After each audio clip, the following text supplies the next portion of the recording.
socialize lang usually and pagkatapos umiinom ng mga tea, mga ganun. Yung mga disiplina sa mga cold, mga sweet, mga ganun.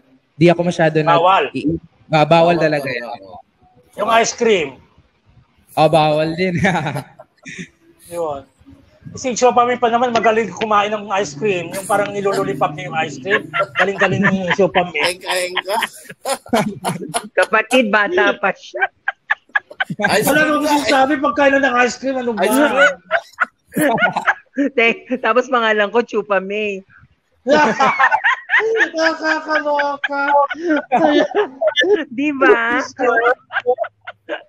Teka, Minko, palagay mo ba yung pagkain ng mani, nakakaano sa lalamunan? Yung ano po?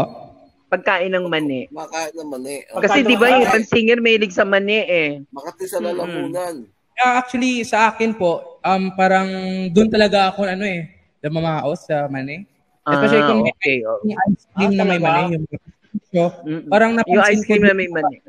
Doon talaga ako namamaos. Pero usually kapag ice cream na regular lang, parang di naman. Basta ayun, usually kapag kumain ako ng ice cream, sinasabayan ko ng hot water. Para hindi masyado malamig dito sa throat. Pero minsan lang talaga ako nag-ice cream, ganun.